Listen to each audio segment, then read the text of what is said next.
tool the state of Florida uses to get drunk drivers off the road, the Intoxilizer 8000. We need to get drunk drivers off the road, but we should not be convicting people of drunk driving with evidence that we know is not reliable. Former prosecutor Robert Harrison is now a defense attorney. As a prosecutor, your number one goal is justice, and that does not mean convict an innocent person. But thousands of drivers throughout the state, like Bob Marwa, have been the victim of bad evidence and a faulty machine. I lost my license, kind of hurt my business. Marwa was arrested for DUI, but willingly submitted to the breath test because he believed he was under the legal limit. However, he had similar problems like this woman was experiencing in blowing the proper amount of air into the breath machine. It's not registering. He said, you have to blow, and I said, I am blowing. And they said, well, you're not blowing. I said, I'm blowing. But the problem wasn't with Marwa, it was the machine which wasn't recording proper breath levels. Eventually, the breathalyzer had to be pulled offline and sent out for repairs. It's not right when the state knows that it's not working properly.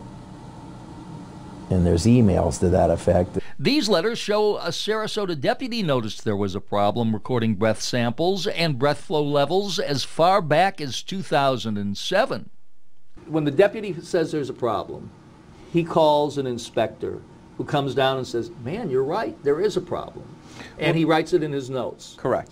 But that prompted this email from the head of the breath testing program, Laura Barfield, telling inspectors not to write down flow sensor problems in their field notes. FDLE knew there was a problem. Their inspectors were documenting there were problems. Correct. And the head of the department then said, don't document it anymore. I mean, keep a separate log or spreadsheet. That maybe somebody doesn't even know that you're doing. Nobody knew that. Nobody knew that existed. So you would call that a cover-up. They were reporting breath volumes of levels that were not humanly possible. Meantime, Harrison discovered that a breathalyzer in Venice had a part replaced in 2008 and wasn't calibrated. Look at the breath samples before the replacement on the left, and then the samples afterwards. They're off the chart. For example, a person blowing under the limit could have a reading showing they were extremely drunk. The net result is the state has now recognized and have acknowledged that for 2.5 years this machine was giving unreliable breath test results, and they're not going to use those in any case.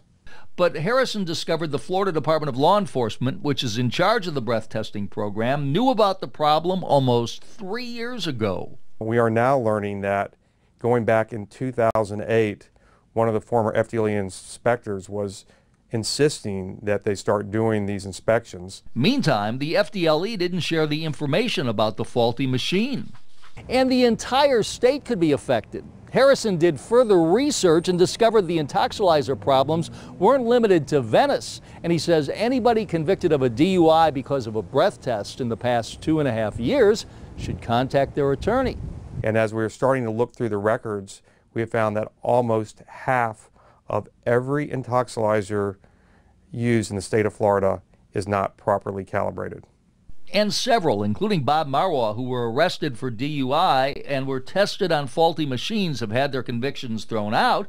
They ended up losing their license for up to a year, having their mugshot forever online, and spending thousands of dollars defending themselves.